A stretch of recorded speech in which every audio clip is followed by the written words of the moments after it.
इस क्वेश्चन में हमें बताना है कि ये जो दिया गया संख्या है ये रूढ़ है या यौगिक है। हमने इसको लिखा, पहला क्वेश्चन है 7 × 11 × 13 जोड़ 13। देखिए यहां से कॉमन निकालिएगा, दोनों ही टीमों में से, दो टीम है यहाँ प्लस से जुड़ी हुई है, तो यहां बचेगा 7 × 11 और गुना 1 और जोड़ 13 निकाल लिया तो यहां भी एक, यहां 13 निकाला यहां भी एक, यहां 13 निकाला यहां भी एक। अब हमने ये देखा कि ये जो संख्या है ना, ये संख्या ये एक और स्वयं से तो जाएगा ही जाएगा, क्योंकि प्रत्येक संख्या उससे तो जाता ही है, विभाज्य होता है, और उसके अलावा 13 से भी ये विभाज्य होगा क्योंकि 13 इसका गुणनखंड है। यानी कि यह कैसी संख्या है? यौगिक संख्या है। कारण लिख लीजिए, यह संख्या यौगिक है क्योंकि स्वयं और एक के अलावा यह 13 से भी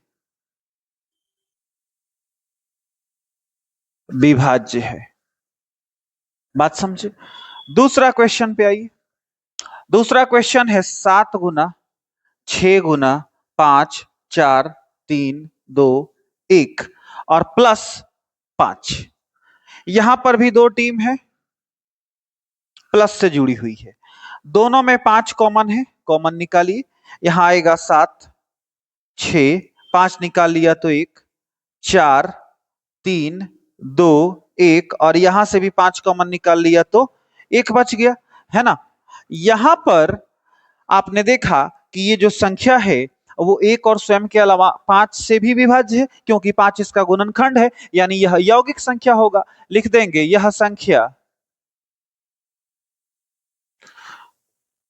यौगिक है क्योंकि स्वयं और एक के अलावा यह 5 से भी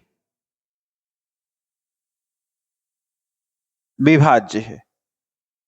बात समझे? अब क्वेश्चन नंबर 3 पर आइए। तीसरा क्वेश्चन है 2 × 3 × 4 × 5 और जोड़ 7।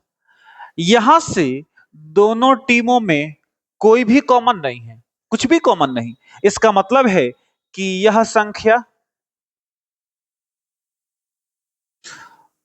रूढ़ है या अभाज्य है क्योंकि यह स्वयं और एक से ही विभाज्य है, किसी अन्य संख्या से नहीं। तो ये आपका ये तीनों क्वेश्चन का आंसर हो गया। बढ़िया से नोट कीजिए। अब इसमें दशमलव प्रसार ज्ञात करना है। पहला क्वेश्चन है 7/80। वही पुराना तरीका लगाएंगे, हर का अभाज्य गुणनखंड निकालेंगे। 7/80 का अभाज्य गुणनखंड 2 × 2 × 2 × 2 और गुना में 5। यहां पर 7/2 के पावर 4 होगा और गुना में 5। 2 के पावर 4 है, 5 के पावर 4 बनाना है, यानी कि यहां पर 5 के पावर 3 और चाहिए तो 3 और यहां 1 मिलके 5 के पावर 4 हो जाएगा। हमने 5 के पावर 3 लगाया तो ऊपर भी 5 के पावर 3 लगा देंगे ताकि बैलेंस रहे। अब यहां पर 7 और गुना 50 25 25 125, इसको एक्सपेंड कर लिया, नीचे बच गया 2 के पावर 4 गुना 5 के पावर 4। ठीक। अब यहां पर ऊपर गुना हो जाएगा 875 डिवाइडेड बाई 2 × 5 के पावर 4, यानी 875 डिवाइडेड बाई 10 के पावर 4, यानी 875 और 10 के पावर 4 यानी 1 पर 4 जीरो। इसको दशमलव में बदल लीजिए, 0.0875 होगा और ये आंसर हो जाएगा। क्वेश्चन नंबर 2 पर आइए। 37/125, 37/125 यानी 5 के पावर 3 है ना। यहां 2 के पावर 3 लगा दीजिए तो ऊपर भी 2 के पावर 3 लगेगा, तो 37 गुना 8 होगा। 2 के पावर 3 का मतलब नीचे 5 गुना 2 के पावर 3 होगा। 37 में 8 से गुना कीजिए, 296 डिवाइडेड बाई 10 के पावर 3 यानी कि 296 डिवाइडेड बाई 1000 यानी 0.296 आपका आंसर आएगा। ठीक, क्वेश्चन नंबर 3 पर आइए। तीसरा क्वेश्चन है 19/4 के पावर 3 यानी 19/2 के पावर 2 और इसका पावर 3। 19 पावर का पावर आपस में गुना हो जाता है तो 2 के पावर 6 होगा, यानी यहां पे गुना होगा 5 के पावर 6 से और 5 के पावर 6 से। तो 19 गुना 5 के पावर 6 का मतलब हो गया 15,625 डिवाइडेड बाई, यहां 2 गुना 5 के पावर इकट्ठा 6 हो जाएगा। यहां गुना होगा, ऊपर लिखा जाएगा 296,875 डिवाइडेड बाई यहां 10 के पावर 6 यानी कि 296,875 बटा में 1 पर 6 जीरो, 10 के पावर 6 है यानी 1 2 3 4 5 6 यानी 6 अंक के पहले दशमलव लगेगा यानी 0.296,875। तो ये आपका आंसर हो गया। क्वेश्चन नंबर 4 पर आइए। चौथा क्वेश्चन है 145/88 डिवाइडेड बाई 625। 145/88 डिवाइडेड बाई 625 को हम लिख सकते हैं 5 के पावर 4 और यहाँ 2 के पावर 4 से गुना नीचे होगा तो ऊपर भी 2 के पावर 4 से गुना होगा। यहाँ पर 14,588 गुना 2 के पावर 4 यानी 16 डिवाइडेड बाई 5 गुना 2 के पावर 4 इकट्ठा लगाइएगा, ऊपर गुना कर लीजिए तो आपको हो जाएगा 23,3408 डिवाइडेड बाई 10 के पावर 4 यानी कि 23,3408 डिवाइडेड बाई 10 के पावर 4 का मतलब हुआ 12340।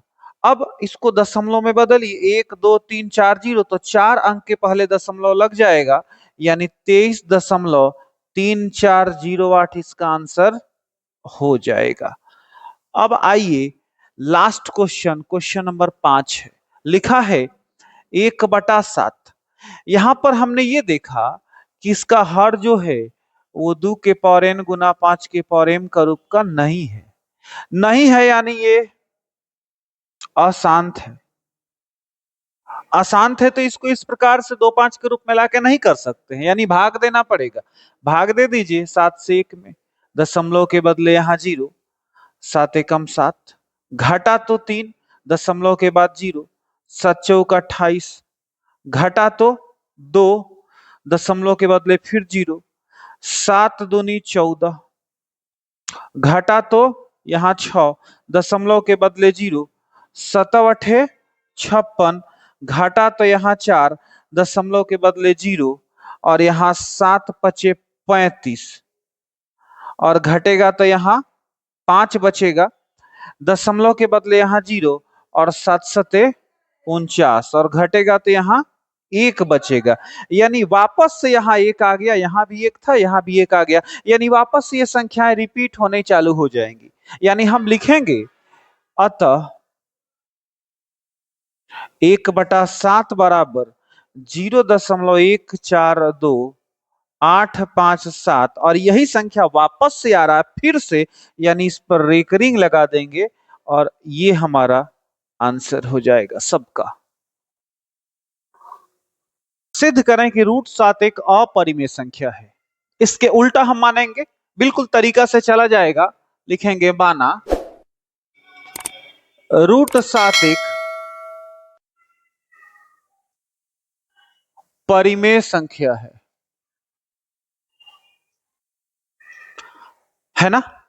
तो चूंकि 2² लेस देन 7 और लेस देन 3 का स्क्वायर, यानी 2 का स्क्वायर और 3 के स्क्वायर के बीच में क्या आएगा, 7 हमारा आएगा। ठीक, इसलिए √7 का मान, अगर इसको हम यहां भी रूट ले ले, यहां भी रूट ले ले, यहां भी रूट ले ले, तो यहां 2 आएगा, यहां √7 आएगा, यहां 3 आएगा, यानी 2 और 3 के बीच कौन आएगा, √7 आएगा, यानी √7 का मान 2 और 3 के बीच होगा। अर्थात तो 2 और 3 के बीच क्या कोई पूर्णांक होता है, कोई नहीं होता है। या तो 2 होगा या तो उसके आगे 3 होगा, उसके बीच में कोई तो पूर्णांक होता नहीं है, यानी इसके बीच में कोई संख्या आ रहा है, यानी वो पूर्णांक नहीं है। अर्थात √7 पूर्णांक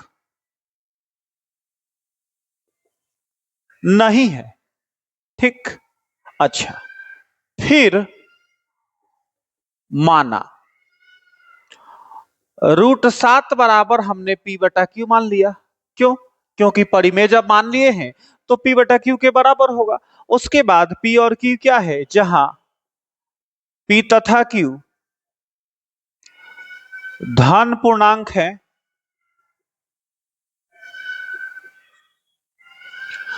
तथा p और q में कोई उभयनिष्ठ गुणनखंड नहीं है, यानी अंश से हर में कटने वाला कोई भी ऐसी बात नहीं है इसमें। अच्छा, तो यहां पर अगर दोनों तरफ स्क्वायर किया जाए तो √7 का स्क्वायर 7 होगा और यहाँ p² और बटा में q² होगा, या p² क्रॉस मल्टीप्लाई करें तो p² बराबर 7q² लिख सकते हैं, या p² बटा q बराबर हम लिख सकते हैं 7q। अच्छा, अब चूंकि धन पूर्णांकों p और q में कोई उभयनिष्ठ गुणनखंड नहीं है, पहले ही पता है, अतः p इंटू p, अर्थात p इंटू p का मतलब क्या, p² और q में भी कोई उभयनिष्ठ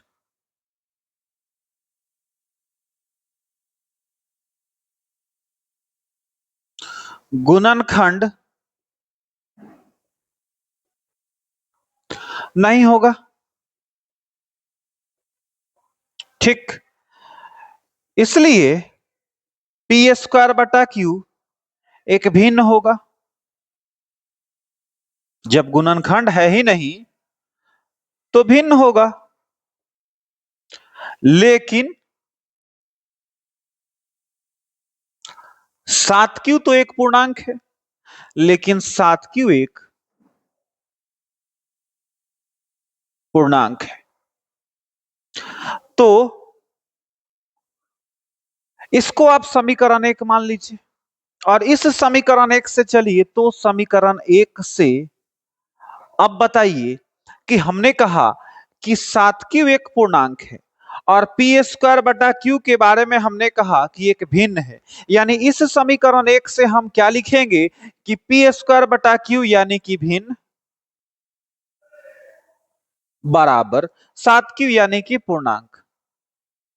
क्या ये संभव है कि कोई भिन्न किसी पूर्णांक के बराबर हो? कभी संभव नहीं है। इसका मतलब है कि यह असंभव है, यानी हमारा मानना गलत है, अतः हमारी मान्यता गलत है। तो हमने माना क्या था? हमने माना था कि √7 एक परिमेय है, यानी गलत है वो, यानी परिमेय नहीं है। अर्थात √7 एक परिमेय संख्या नहीं है, अतः √7 एक अपरिमेय संख्या है। जो परिमेय नहीं होता है वो अपरिमेय होता है, और ये हेंस प्रूव्ड हो गया, साबित हो गया। ठीक है, इसी के आधार पर आप √2 का भी बना सकते हैं, √3 का भी, √5 का भी, √11 का भी, √13 का भी। जितना भी क्वेश्चन आता है रूट वाली साबित करने वाले की अपरिमेय संख्या साबित कर दीजिए, वो इनके आधार पे आप बना सकते हैं। ठीक, अब लास्ट क्वेश्चन है। इस क्वेश्चन में 0.6 पर एक रिंग को परिमेय संख्या के रूप में व्यक्त करना है। बड़ी सिंपल है, 9th क्लास का क्वेश्चन है। लिखना है माना x बराबर 0.6 पर एक रिंग। रेकरिंग क्यों लगा होगा? बोलिए, क्योंकि वो बार बार आ रहा होगा। हमने इसको समीकरण 1 लिया। तरीका क्या है? दोनों तरफ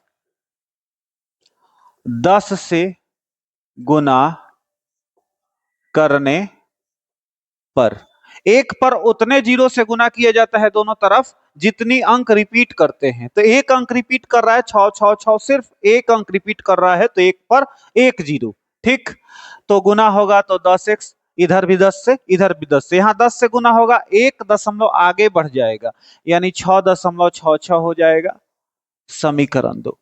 अब समीकरण 2 में से समीकरण 1 घटाने पर,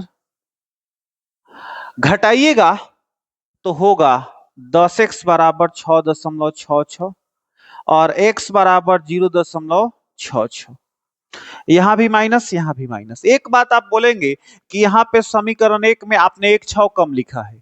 सर जी, कम नहीं लिखा है, आपके पास जितना समय है उतना लिखिए। यहाँ 6 6 6 अनंत बार आ रहा है, यहाँ भी अनंत बार आ रहा है। आप चाहे तो 10 बार, 5 बार, 50 बार, 100 बार, ऊपर नीचे दोनों बार जितने मन करे लिख सकते हैं। घटाइए, 10x में से x गया 9x, 6 में से 0 घटेगा 6 दशमलव, ऊपर उतने ही 666 है जितना नीचे है, यानी ये सब के सब जीरो, यानी 9x बराबर 6.0 यानी 6, यानी x बराबर 6/9, कटेगा 2 तिहाई 6, 3 3 का 9, यानी कि 2/3। अच्छा, तो x है क्या? x है 0.6 पर एक रिंग, यानी कि 0.6 पर एक रिंग बराबर 2/3। तो ये हमारा जो आया है यही फाइनल आंसर है। इसको ठीक से नोट कीजिए।